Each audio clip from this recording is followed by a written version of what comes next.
live here on YouTube once again. Thank you very much for joining the YouTube live stream as we are recapping the 125th U.S. Open third round recap show. Just getting this out to social media. Make sure you're following us on X at your ESN. Also follow us on Facebook, Eli Sports Network. And then you can also follow us at our website, elisportsnetwork.com. Make sure that you bookmark it. We've got content, a lot of content up there for a multitude of sports here in the Northwest. So make sure that follow us on the various platforms. Also Instagram too. We've been posting highlights there from the school year for high school sports. A lot of action going on. But today we are focused once again on the U.S. Open third round just completed moments ago. If you are watching this live, you can feel free to join the chat. Type in anything that you want.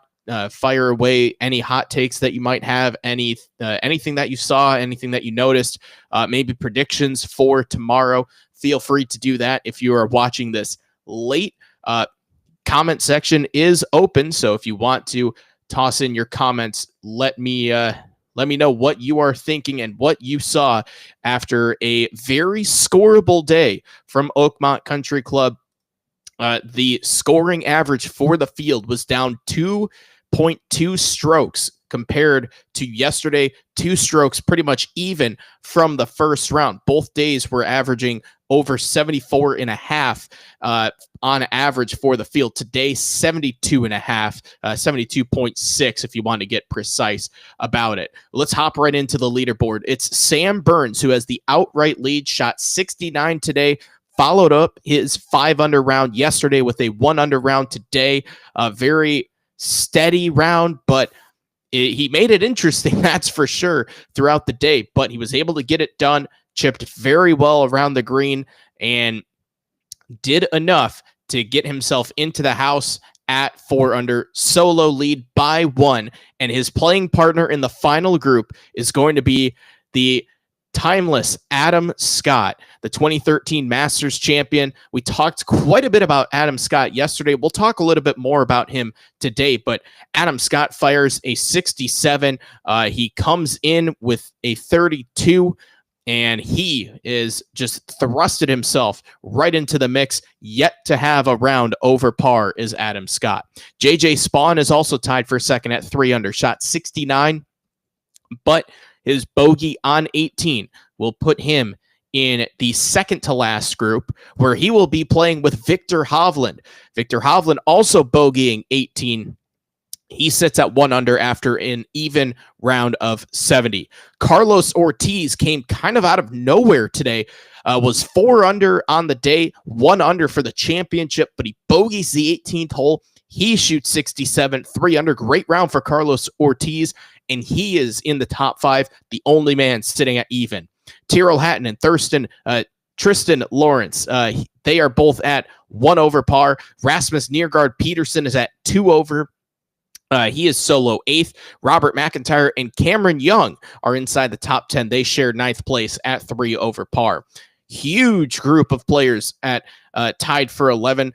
Mark Leishman, Chris Gotterup, Scotty Scheffler, Nick Taylor, Christian Bezuidenhout, Max Grazerman, Emiliano Grillo, Russ Henley, Victor Perez, and Ben Griffin are all tied for 11th at 4 over.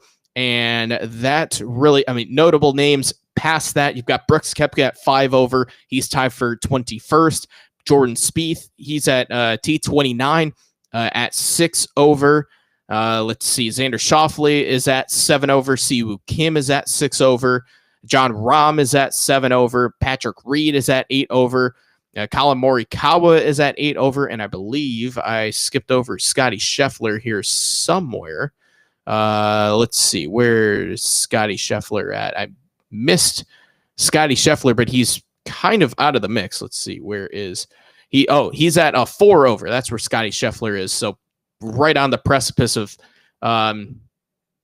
maybe being in it or out of it. We'll have to see where it'll come down to what the leaders do tomorrow. We'll talk a little bit about that later. Mentioned Colin Morikawa, Matt Fitzpatrick at 9 over, and Rory is at 10 over par. He's at T49. Did talk with the media today. Had some interesting comments. We'll talk a little bit about that as well. So, where do we begin today?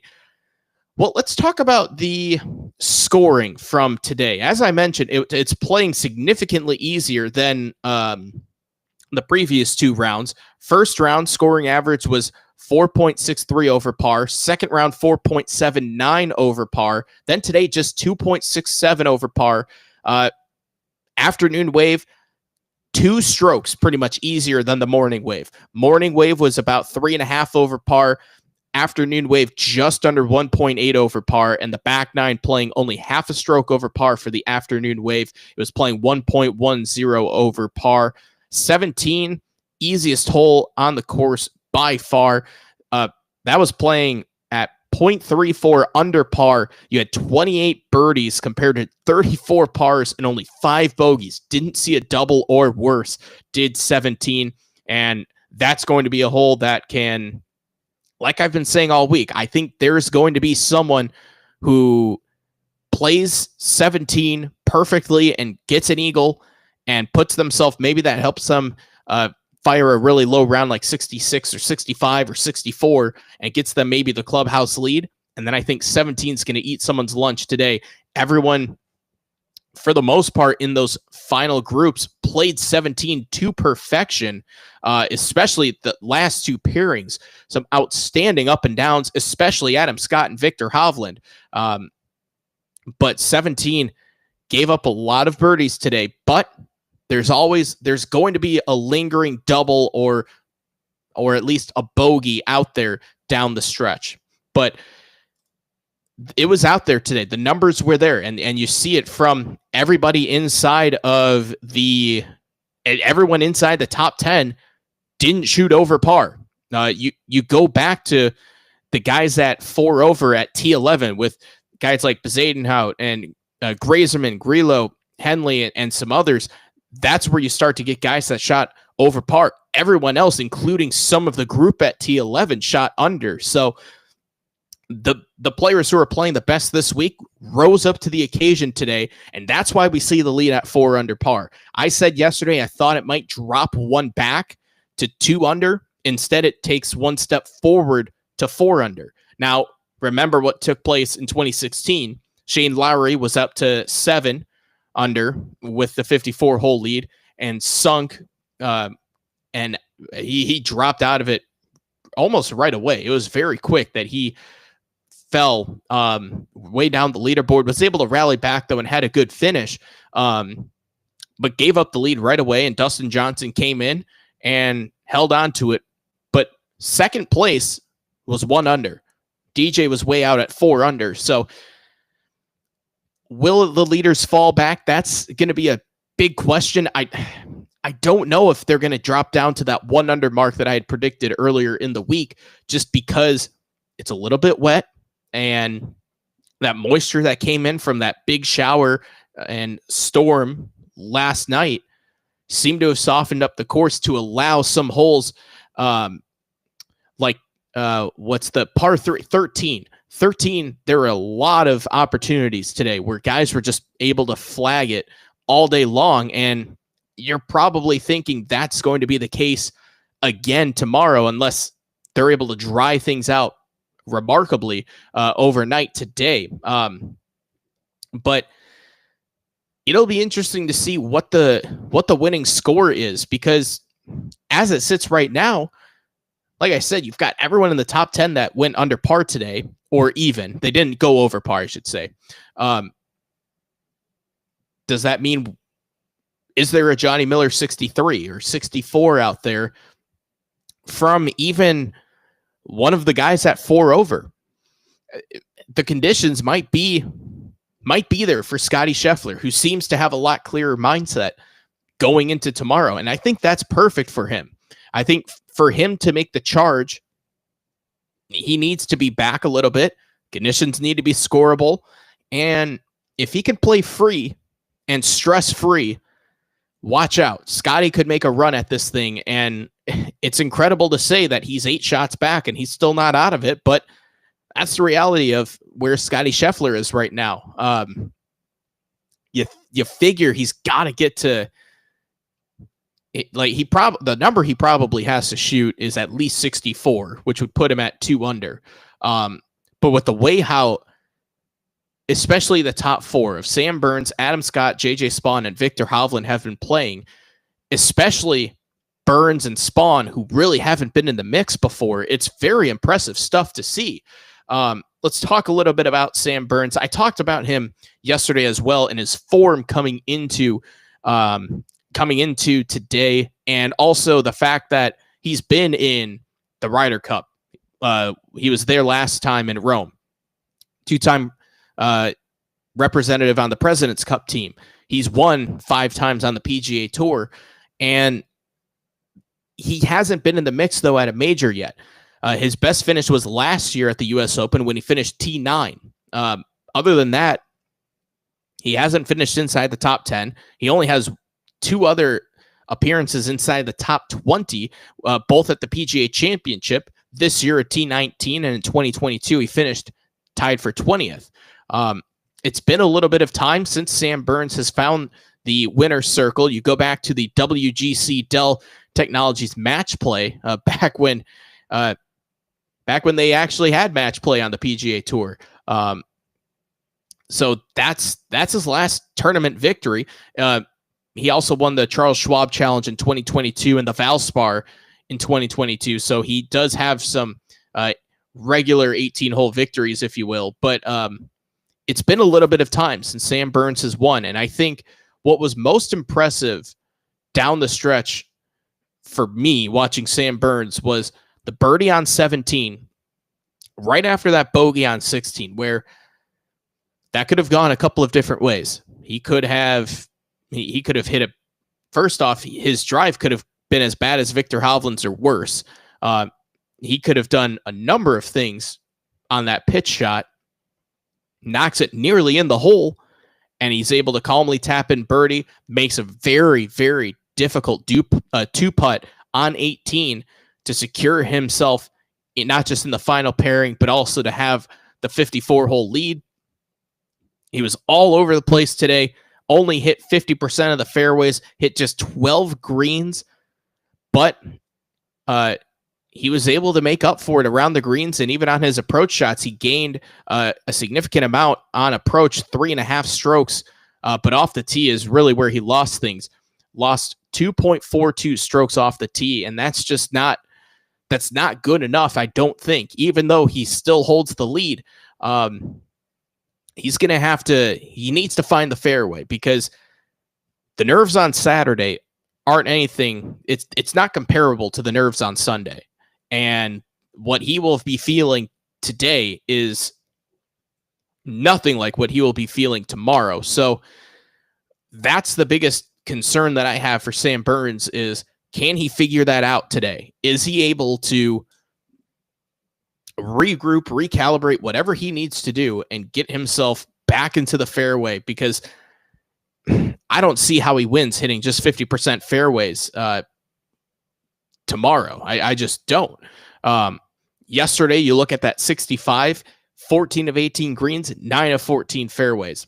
And in the first round, when he shot 72, he also hit 50% fairways. So it's kind of been a trend of 50%, then plus 50%, then 50% again. It'll be interesting to see how does he bounce back from that tomorrow. And how does he handle the nerves? Pressure, it's so different than... pressure in a major is so different than anything you experience. Ryder Cup is comparable, but when you do it in the majors and it's just you out there, you don't have your team, like in whether it's Live, whether it's Zurich Classic, whether it's Ryder Cup or President's Cup, you at least have your teammates there. But in a major, it's just you. It's all you. And that's it. You don't have teammates to bail you out if you lose your match 6-5 or whatever, or you lose it on the 18th hole. You don't have teammates to bail you out. It's all you. And for Sam Burns, that's the thing I'm most curious about, is how does he react to being out there on an island? He did a good job of handling that today. Lots of pars. But what I talked about Sam Burns yesterday was he was making a ton of birdies. Only 3 birdies today that he was able to put down. Yesterday, he had 6 of them. Round 1, he had 5. And the work that he did yesterday could be enough, and the work that he did today could be enough. If he's able to shoot 70 or 71, and that's, let's say 71 is enough, they put him at 3 under. Who knows? That could seal the deal. And it's like what Rory did at the Masters. It's like what Scotty did at the PGA. It's why moving day is so significant, because you can, if you play well on Sunday with the lead, and if you can handle all of that pressure and handle all that stress and handle what it's like to have everyone chase after you, it is so much better than having to chase. And Adam Scott told Cara Banks this after his round on NBC. He was saying, how he felt more relieved chasing by not having to sleep with the 54-hole lead, which I thought was an interesting perspective. The fact that he actually would rather let someone else have the lead and he just has to go chase them. I suppose he can be more on the offensive rather than defensive, but I think with just a 1-stroke lead, and he knows, he being Sam Burns, well, both him and Adam Scott both know how quickly that lead can evaporate, because Sam Burns had that lead go away a couple of times with some bogeys. I think it's an interesting perspective, but with just a 1-shot lead, I think you still have to be on the offensive. You can't play defensive tomorrow. You still need to go out there and hit the shots and try and rack up a couple of birdies to allow yourself to then start to maybe play defense. But it's not a comfortable enough lead to where you can play defense. And like I referenced with the Shane Lowry lead of 2016, I mean, he probably could have gone out there and played defensively. I mean, we saw it. He could have shot 73 and been in a playoff. 72 would have outright won it. So that's where it's tough to navigate these, and it's so unpredictable knowing that you've got JJ Spaun, who's still playing really steady golf. Adam Scott is hungry to add another major to his resume. Victor Hovland he's capable of going really low at any given golf course. Carlos Ortiz, he's there. I don't know how much of a challenge or how much of a threat he presents, but he's there. I mean, Tyrrell Hatton, I think, is more of a threat than Ortiz is. Tristan Lawrence had himself a very wild day, and he's still somehow at 1 over. I don't know, again, if he's going to be able to hang on to that lead or hang on to where he's at, but he's in a really interesting spot, being at 1 over, 5 shots back. Maybe not as much pressure for Tristan Lawrence, but I'm not sure about Tristan Lawrence and Carlos Ortiz. And then everyone else, I think that's below that, needs to have probably the round of their life if they want to win the US Open. But Adam Scott, we talked about this yesterday. He's won 13 times on the PGA Tour. He won the Players in 2004, which is just incredible to think about. I mean, Sam Burns was 7 years old when Adam Scott won the Players in 2004. Like, think about that for a minute. In 2013, Adam Scott wins the Masters, and Sam Burns is in high school. It's pretty incredible to see what Adam Scott is doing, and the fact that he said, or they mentioned on the broadcast, that Adam Scott was talking about how even though his results weren't showing it, he felt like he was playing a lot better than his results show. And we went through it yesterday. There's nothing really impressive about what he's done all season long. But he has been making some cuts, missed the cut at the Masters, missed the cut at the Players. So other than the PGA Championship, the two biggest tournaments of the year, he did miss the cut. But he said he felt something and he was seeing that progression. And now we're seeing it on full display here this week. Adam Scott with his 3-under round of 67. Birdies on 13 and 14. Two outstanding birdies there. And then the birdie on 17. That up and down that him and Viktor Hovland had. I think those two up and downs could determine the championship. Both him and Carlos Ortiz, I should say, with 3-under rounds of 67, they gained 5.7 strokes on the field. Just incredible numbers. But the up and down on 17, I think, is gonna, if Adam Scott wins, again, it's another stretch or another shot on Saturday that could be the most memorable. Remember, Rory hit that outstanding second shot on Saturday on 15, and that was before he did it again on Sunday. But if he doesn't execute that shot, how does that turn out? Is the Masters a different outcome? Adam Scott and Viktor Hovland, if they don't hit those shots, if Viktor Hovland doesn't hit one of the more remarkable shots potentially of the U.S. Open, certainly of the last 10 years, should he go on to win, that's going to be a very memorable shot. If he loses, it's unfortunate. That will get lost in just because he doesn't win. It will be forgotten about, but it's still a phenomenal golf shot. And then Scott to be right up on the lip and to get up and down, it was hard for him to get much closer than where he was. Rolls in the putt for birdie. Those are momentum swinging shots, and he was really good off the tee. Got himself in the fairway 10 out of 14 times. Hit 7 of 9 greens on the back 9. Ended up hitting 8 of his last 10 greens in regulation. So he found something with the irons. He was gaining strokes off tee to green. Gained 4.26, which is 5th best for the day, and everything else for his stats, he wasn't losing anything. He gained over a stroke in every single stat. Talking about off the tee, approach, around the green, putting, and tee to green, he was gaining at least a stroke. That's championship golf right there. And he'll be in the final pairing, be able to watch everything unfold right in front of him. And it could be like it could be similar to what Tiger did in the 2019 Masters, where Tiger was able to be stoic and calm and kind of let everyone else falter around him.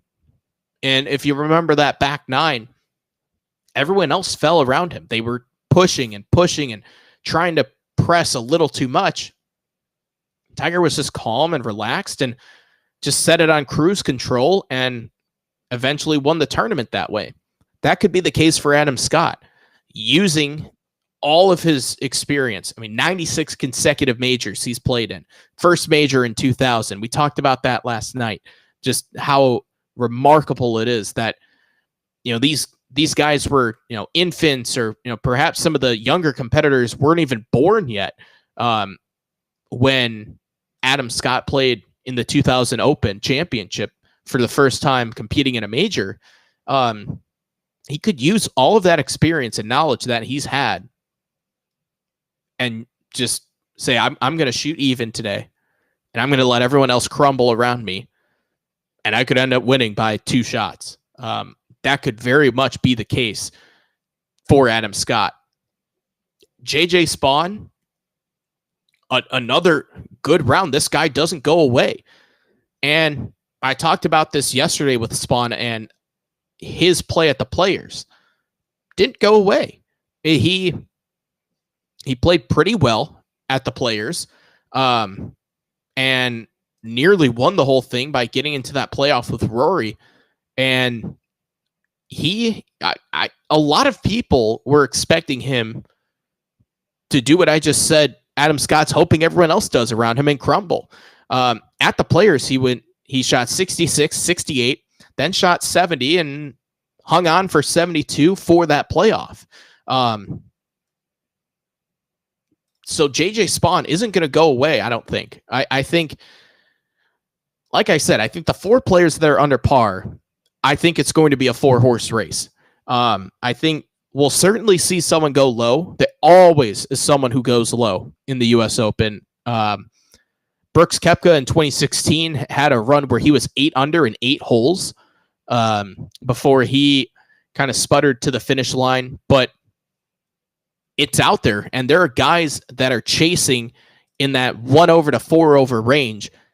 I don't think anybody from 5 over on back, that's just a lot of ground to make up. And I don't know. Ironically, it might be Brooks Koepka who's the only guy who's sitting at 5 over who might, but you'd have to ask for the leaders to drop back significantly, because if Koepka at 5 over shoots 65, he's only at even. But you've got Scotty Scheffler. If he shoots 65, then he's at 1 under. Maybe he puts something up early, and with those guys heading to the back 9, and yeah, there's some scoreable holes with 12 and 13, but 15 is the hardest hole on the golf course, played at half a stroke over par. 16, we saw how that can be difficult. 18, we saw guys put themselves in jail on the right side of the fairway, put themselves in the rough or into the bunker.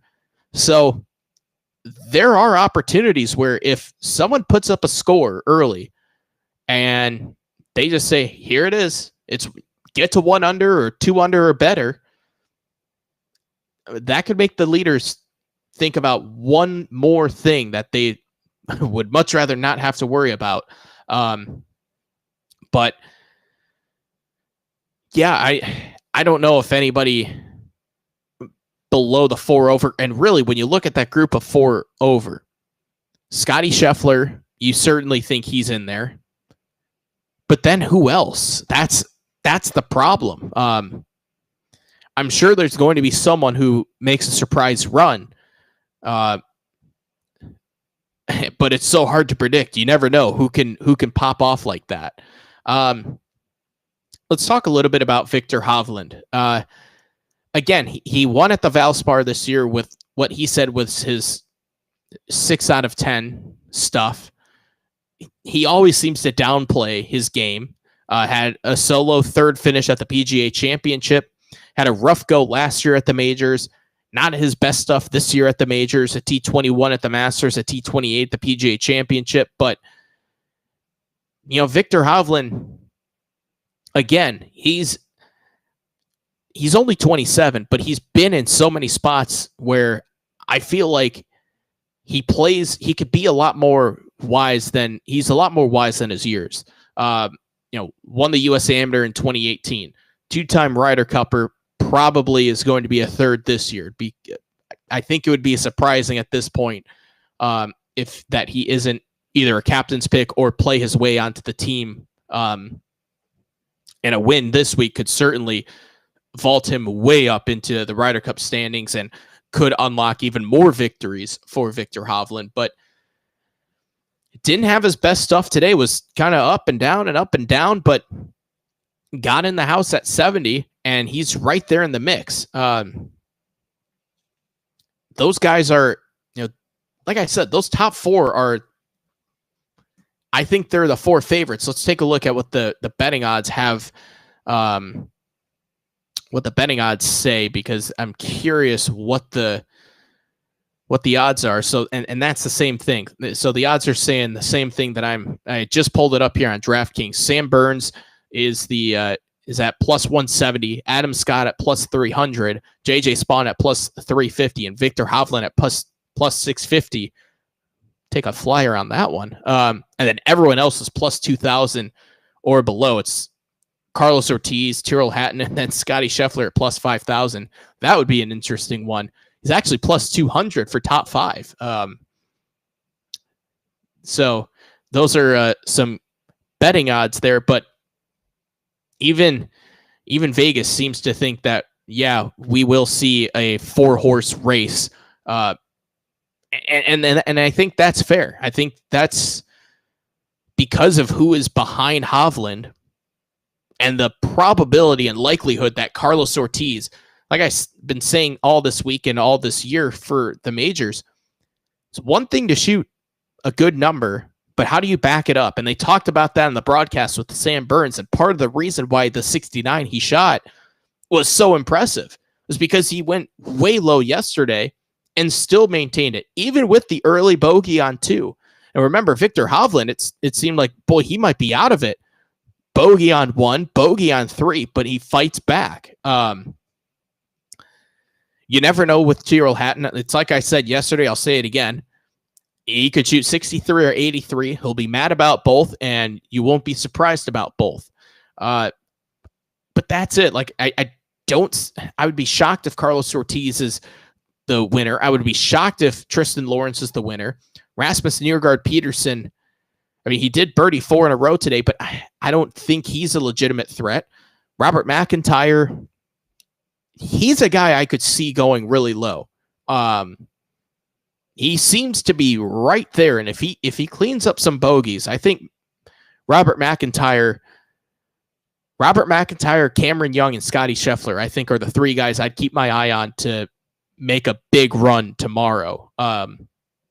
But outside of that, I don't see a whole lot of guys who will be chasing the leaders. So, and now it comes down to, in all likelihood, it will be a first-time U.S. Open champion. Will it be a first-time major champion? 3 of the 4, yes. And Viktor Hovland, you figure he'll have a lot more major championships down the road, especially once when he's on, and even when he's not on, when he has like a 7 or 7.5 game, he can still win a major, which is incredible to think of. But that's how good Viktor Hovland is. Data Golf win percentage, probability of winning. Sam Burns is at 36.7%. Adam Scott, 24.2%. JJ Spawn, 22.3%. And then Viktor Hovland at 7.7%. Carlos Ortiz at 4.2%. Tyrrell Hatton at 2.0%. And everyone else is below 1%. So seemingly it will come from the top 5. Winning score probabilities is an interesting one. 5 under is at 12%. 4 under is at 16.5%. 3 under, 19%. 2 under, 17%. So even Data Golf and all the analytics and the models and the numbers, even they don't know what the final score could be. That's the variance that Oakmont brings, and that's what I love about this golf course. You just can't predict what's going to happen. You have no idea if we will see that Johnny Miller 63, or if we will see a crazy, no one shoots under 70 day at Oakmont. That's the beauty of that golf course. Okay. I wanted to talk about Rory. I didn't get to talk a ton about him yesterday. Kind of slipped my mind there towards the end. So let's talk a little bit about Rory right now. So he's at 10 over, shot 74, talked to the media today, and he made some interesting comments when talking about how he's frustrated with the media. And he didn't really elaborate on it. And I'm a little confused as to why. Like, where did this come from? I know it seems like there's some frustration with the whole driver testing thing from the PGA Championship, but I mean, that was a month ago. Like, I think he's got. It's like I said, when you don't talk about something, it just makes people want more. It's like when you hear someone say, oh, never mind. Well, you're like, oh, tell me. I want to know. I like. I might not have cared, or I might not care what the topic is, but as soon as you just pull back and say, oh, never mind, or just don't shut them out, you want more and more and more. And it's fascinating how Rory now is talking, and it's like, well, there hasn't been a lot of opportunities for him to address the driver situation. So had he just gotten out in front of it and just shut it down on Thursday of the PGA Championship, or Friday, or any day a month ago, I don't think this story is talked about a whole lot. But because he didn't, it keeps coming back and it keeps coming back. And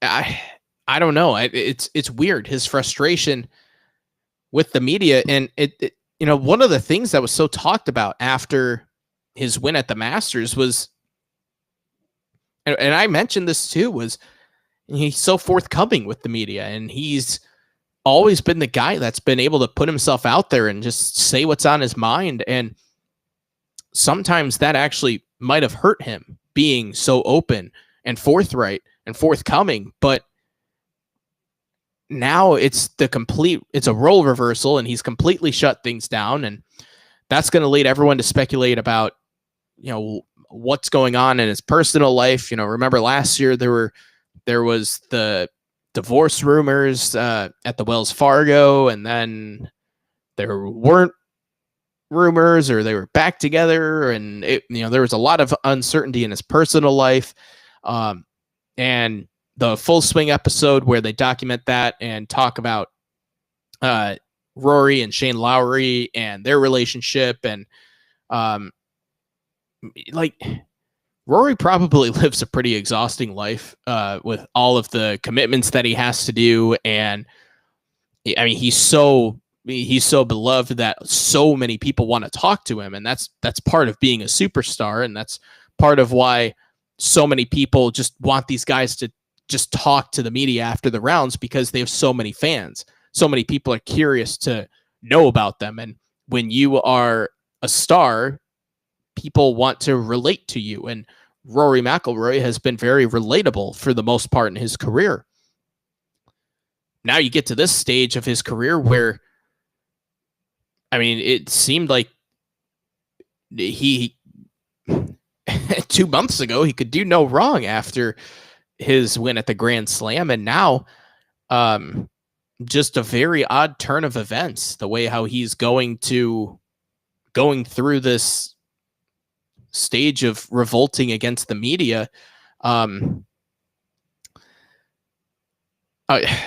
Hopefully it's not like a personal life thing that's bleeding into his professional life.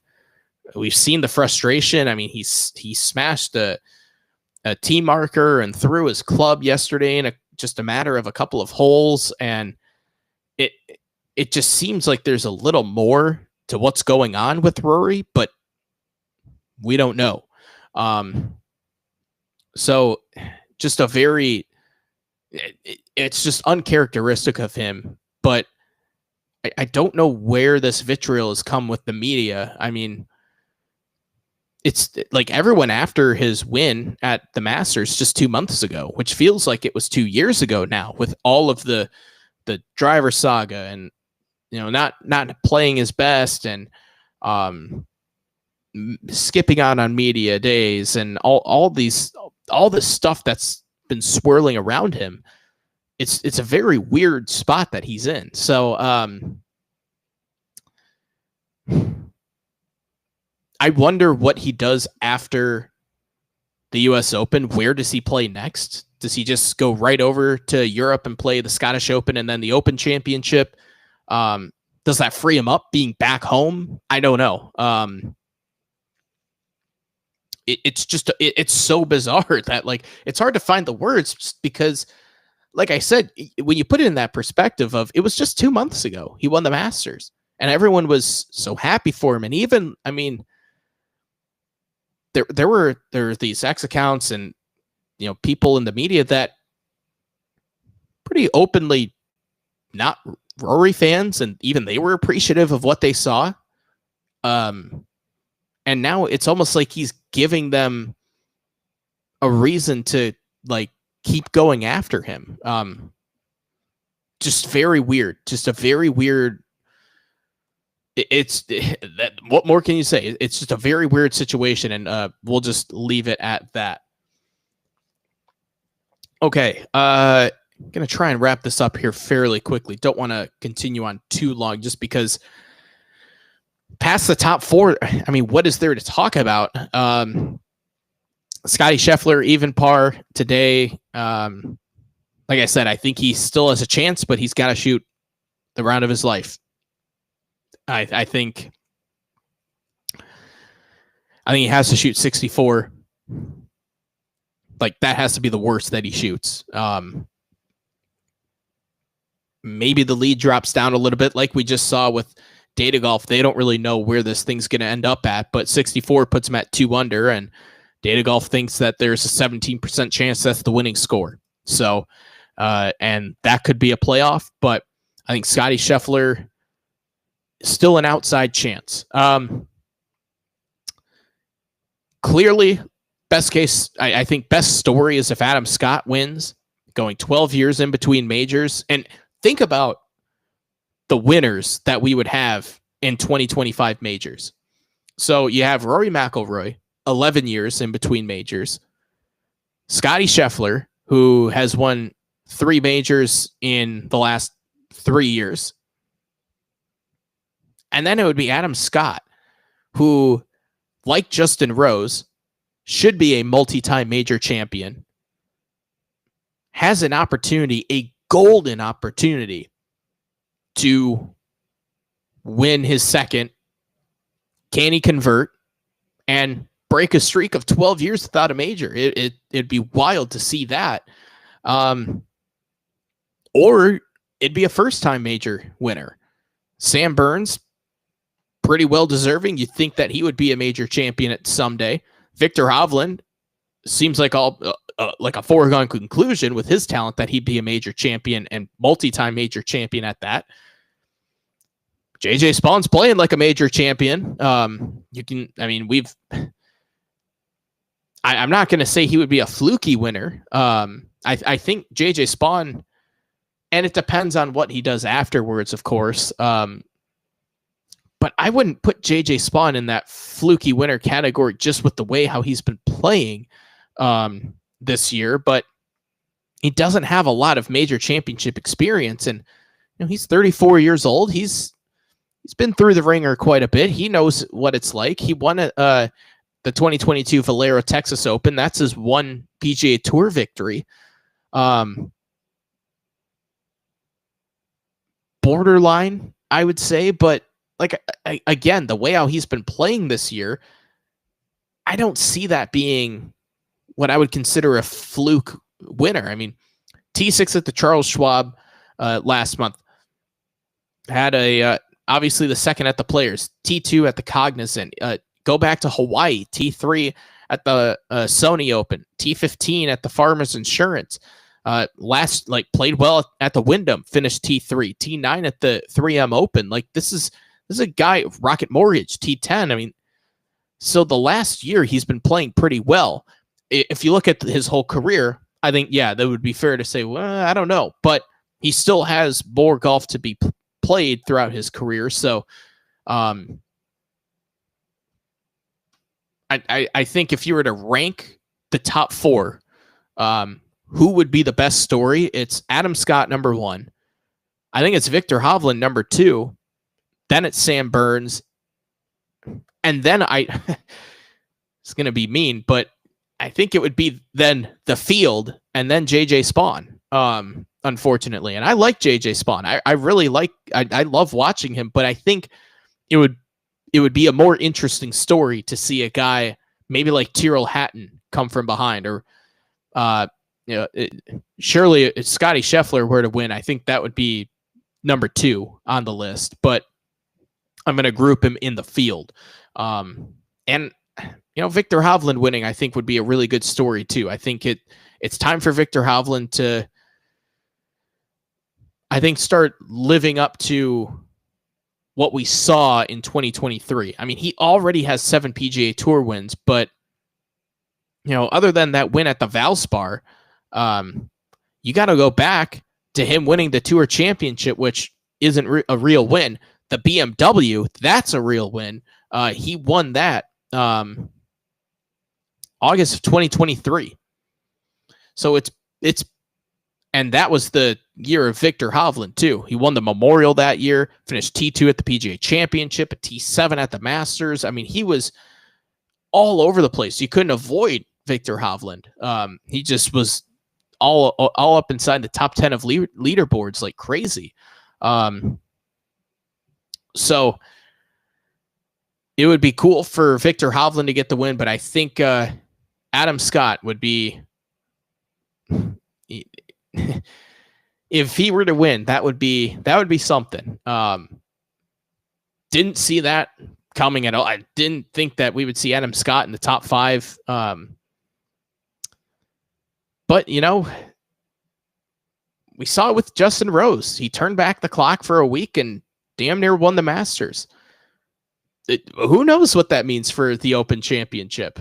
Will we see another guy turn back the clock that we're not expecting? I don't know. Royal Portrush and Opens are so different that sometimes you do get those older winners. I think back to like Darren Clark and even guys like Greg Norman and Tom Watson late in their career, who were 2 of the best Open Championship players that ever walked this planet. Deep in their 50s, and they were able to contend. And even Stuart Sink was, who got the win in 2009. I mean, not a guy that you would think would win an Open. So with that coming up ahead, I think we could have some pretty interesting cast of characters for the 4 major champions this year, especially after, we've been on a run of heavy hitters for really like the better part of the last 5 to 7 years. It's been top 10, top 20 players in the world that are always up there winning these majors. So it's a little bit of a rarity to see guys who aren't top 5, top 10, top 20 players in the world duking it out for a major. And we'll see what Oakmont does to them. I'm not gonna go away from my 1 under pick. I still think we're gonna see some guys drop tomorrow. But like I said, there's gonna be someone in the T11, T21 group, maybe T29 group at 6 over, that's gonna post a really low number. They always do. Someone comes out of nowhere. Don't think it'll be good enough. Like I said, the only guy that I think that has a chance is Scotty from that group, but it's why they play the game, and it's why we'll be watching. It will be a fun day tomorrow. Again, we will be back for one last U.S. Open recap show, and then we'll turn our attention to the Open, which should be a lot of fun. Really stoked about the Open Championship. We've got some other stuff coming later this summer, specifically after the Open, but we'll talk about that a different day. One last time, top 5, Sam Burns at 4 under, Adam Scott at 3 under. That's your final pairing.